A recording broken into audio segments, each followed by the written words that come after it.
में बर्फबारी के चलते दिल्ली एनसीआर समेत पूरे उत्तर भारत में कड़ाके की ठंड पड़ रही है। मौसम विभाग की ओर से यह भी कहा गया है कि 3 दिनों तक दिल्ली एनसीआर में शीतलहर के चलते जबरदस्त ठंड पड़ेगी। इसके साथ ही नए साल का स्वागत भी कड़ाके की ठंड के साथ होगा। मौसम विभाग के मुताबिक 31 दिसंबर को न्यूनतम तापमान 3 डिग्री सेल्सियस पर पहुंचने का अनुमान है और इसीलिए उस दिन ठंड ज्यादा रहेगी। वहीं मौसम विभाग के मुताबिक शीतलहर के कारण अभी अगले 2 दिन में राजधानी में ठिठुरन और बढ़ सकती है। इसके अलावा हिमाचल प्रदेश, उत्तराखंड, पंजाब, हरियाणा, चंडीगढ़, दिल्ली, राजस्थान और उत्तर प्रदेश में अधिकतर इलाकों में अगले 2 दिन तक शीतलहर की रफ्तार तेज होने की संभावना है, जिससे न्यूनतम तापमान सामान्य से नीचे बना रहेगा। वहीं राजस्थान की बात करें तो माउंट आबू में तापमान लुढ़क कर -4 पर आ पहुंचा है। बर्फ की चादर सी बिछी हुई है। माउंट आबू में ओस जमकर बर्फ बन चुकी है। तो वहीं आपको बता दें कि देश का सबसे गर्म शहर बनने वाला फतेहपुर शेखावटी आजकल बर्फिस्तान बना हुआ है। फतेहपुर शेखावटी में इस वक्त शिमला जैसा मौसम है।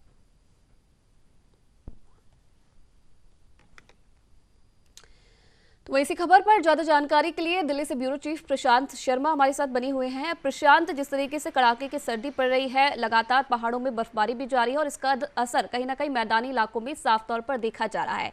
राष्ट्रीय राजधानी दिल्ली की बात करें तो फिलहाल आज क्या कुछ मौसम का मिजाज दिल्ली में है?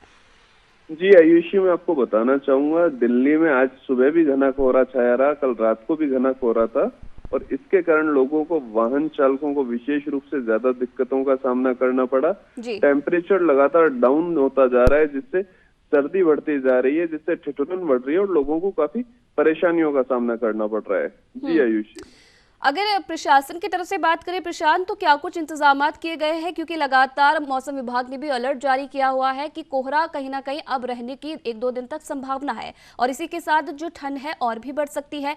तो प्रशासन ने फिलहाल क्या कुछ इंतजामात किए गए हैं? जी आयुषी, प्रशासन की ओर से शेल्टर होम शुरू कर दिए गए हैं। इसके अलावा एडवाइजरी जारी की गई है। मेडिकल डिपार्टमेंट हो, उसने भी एक एडवाइजरी जारी की है। उसके अलावा ट्रैफिक रूल को लेकर भी एडवाइजरी जारी की गई है कि ज्यादा जरूरी ना हो तो देर रात या जल्दी सुबह ना निकलें। उसके अलावा अपनी लाइटों का विशेष रूप से ध्यान रखें, रेडियम लाइट लगवा के रखें, जिससे कि एक्सीडेंट होने की संभावना कम से कम रहे। तो प्रशासन ने ट्रैफिक, मेडिकल संबंधित विशेष एडवाइजरी जारी कर दी है और उसके अलावा शेल्टर होम शुरू कर दिए हैं। जी आयुषी, जिस तरीके से प्रशांत, न्यू ईयर का समय ये चल रहा है और लगातार दिल्ली में पर्यटकों की आवाजाही भी बनी रहती है, तो विशेष तौर पर अगर मैं पर्यटकों की बात करूं तो फिलहाल पर्यटकों के लिए क्या कुछ इंतजाम किए गए हैं? क्योंकि दिल्ली में फिलहाल जिस प्रकार की सर्दी पड़ रही है वो कहीं ना कहीं अब चेतावनी फिलहाल बनी हुई है। जी आयुषी, मैं आपको बताना चाहूंगा कि न्यू ईयर की जो पार्टी होती है, उसके लिए जो टूरिस्ट यहाँ आते हैं, उनको लेकर इस बार दिल्ली प्रशासन ने मना कर दिया है। दिल्ली सरकार ने एक आदेश जारी करके आज रात 11 बजे से कल सुबह 6 बजे तक और कल रात भी 11 बजे से सुबह 6 बजे तक 2 दिन का नाइट कर्फ्यू के आदेश दे दिए, जिससे लोग घर से कम बाहर निकले, नाइट में जो पार्टियां करते हैं न्यू ईयर की वो ना हो पाए और कोरोना से भी बच जाएं और सर्दी से भी बच जाएं।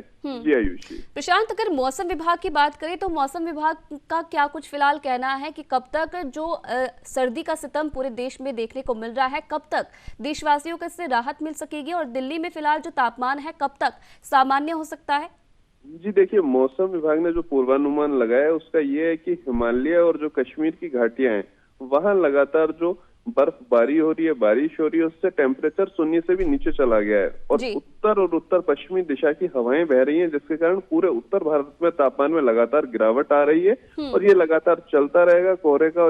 और 3 जनवरी से 5 जनवरी तक इसके और बढ़ने की संभावना है, क्योंकि हिमालय और जो कश्मीर की घाटियां हैं, वहाँ बारिश और बर्फबारी 3 से 5 तारीख के बीच में और ज्यादा बढ़ेंगी। जी आयुष, चलिए, बहुत बहुत धन्यवाद प्रशांत शर्मा तमाम जानकारी देने के लिए।